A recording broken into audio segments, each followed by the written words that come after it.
Desde Bram Stoker, vampiros são criaturas que causam terror nos humanos. A aversão ao alho, o pavor da cruz, a morte por estaca e a destruição com a luz do sol são elementos que permeiam o imaginário daqueles que leem sobre essas criaturas à noite. Tornar-se um vampiro é passar a ser uma criatura que alcança o ideal da imortalidade do ser humano às custas da humanidade que lhe define como ser. Perder aquilo que você é para adentrar por meio da morte, do derramar do seu próprio sangue, apavora o ser humano. Assim como a morte traz temor, pois o passo depois do último fôlego é assustador. Dessa forma, o medo da perda da identidade e o temor de se tornar o que é desconhecido, estranho e tão distinto faz com que os seres humanos não somente se defendam, mas também destruam os vampiros que lhes causam temor. Entre a preservação do que é ser humano, o medo e o sentimento de distanciamento diante do desconhecido, vampiros amedrontam e assim geram uma violência retalhadora por parte dos que lutam pelo que lhes resta do que são. Richard Matheson escreveu em 1954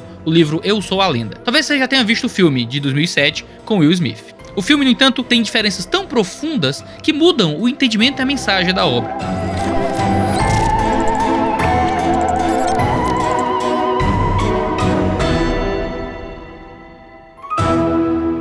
A história do livro acompanha a vida de Robert Neville, um homem que perdeu a mulher e a filha e tem que sobreviver isolado para não ser devorado pelos vampiros. Tendo desenvolvido algum tipo de imunidade, ele não se contamina, pelo que torna os humanos vampiros naquela história. Uma das coisas assustadoras no livro é que os vampiros não são criaturas que surgem de modo sobrenatural. Neville começa a pesquisar o que poderia ter causado tudo aquilo e chega à conclusão que é um tipo de bactéria que permite esse tipo de sobrevida. Em compensação, ela demanda a perda da humanidade daqueles que parasita. O livro também mostra os efeitos do isolamento extremo que Neville passou. Ele inicialmente ainda luta com impulsos sexuais. As vampiras o seduzem com seu comportamento durante a noite e ele resiste contra isso. Porém, o apetite sexual é perdido com o tempo. Na medida em que Neville vive isolado, ele perde o desejo. Nem aquilo passa a ter sentido mais na sua vida. Robert Neville tem vários acessos. Como o homem do subsolo de Dostoiévski, ele passa a desprezar a si mesmo. A perda do contato com seres humanos o faz perder o que ele tinha de humano. Tão importante é o sentimento gregário que Neville sofre profundamente depois que o cachorro que havia encontrado morre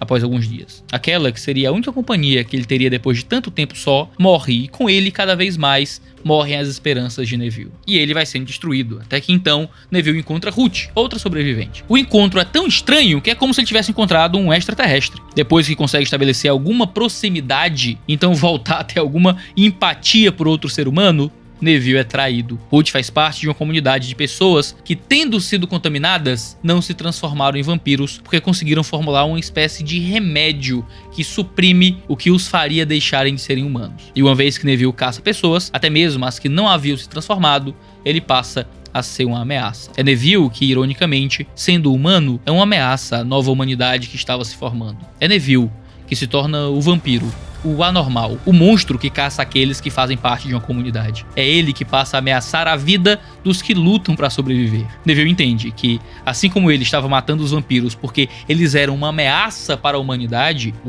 que ele representava, ao se tornar o último representante da humanidade, ele se torna aquele que é a ameaça para a sociedade que estava se formando. Por meio da violência, ele estava sobrevivendo. E por meio de uma violência expiatória ao matar Neville, a nova humanidade se manteria. E ele entende isso. Ele é a lenda. Não por ser a representação da sobrevivência da humanidade diante de uma ameaça, mas por ser aquele que ameaçava a sobrevivência da nova humanidade que se formava. Neville passa a se colocar como o alvo daquela sociedade que queria matá-lo para garantir a própria sobrevivência. Por meio da violência, a nova humanidade poria fim à violência, ao menos momentaneamente. E ao se juntar com seus semelhantes, invariavelmente os humanos manifestam essa violência ao tomar aquele que se diferencia, para que ele seja o sacrifício que soluciona seus temores e crises. É quase girardiano. René Girard fala sobre a figura do bode expiatório, que toma para si a culpa da violência do mundo e recebe a violência que pacifica a sociedade. Neville entende isso tudo. Ao invés de perpetuar o ciclo de violência, ele a aceita. Ele não perpetua o ciclo de violência, ele não devolve violência com violência. A humanidade agora era a ameaça, a humanidade que se tornou o ser que é sedento por sangue e que mata os que se diferenciam dela. A humanidade se tornou a lenda de Bram Stoker. E Neville era seu último representante. Esse é o terror de Matheson. A primeira coisa que vemos no terror de Matheson é a necessidade de seus iguais para que a humanidade preserve sua identidade. O ser humano percebe sua identidade quando está no meio dos que são como ele. Ele percebe suas qualidades, seus defeitos, sua moralidade e até onde está disposto a ir. Neville pergunta a Ruth se ela viu a expressão dos rostos daqueles que ela estava associada quando estes matavam vampiros. O livro diz o seguinte: mas você viu o rosto deles quando eles Eles matavam? Sua garganta se moveu convulsivamente. Era alegria, balbuciou. Alegria pura! E Ruth responde. Você já viu seu rosto? Disse ela. Quando você matava, ela limpava seu suor com o pano. Eu vi. Lembra-se? Era pavoroso.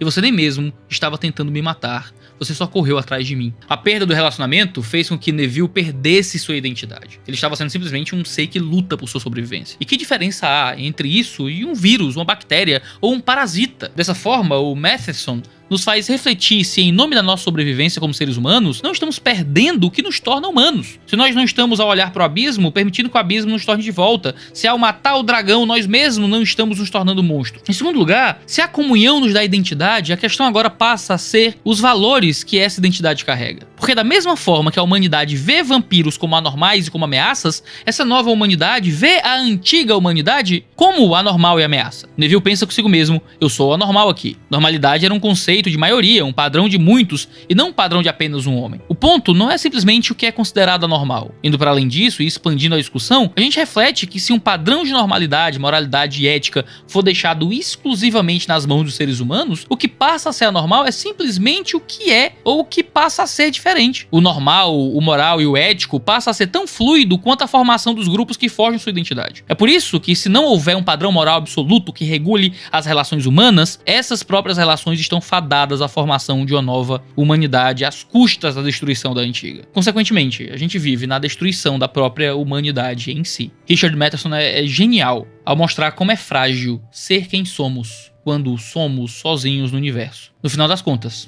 todos somos um pouco Robert Neville.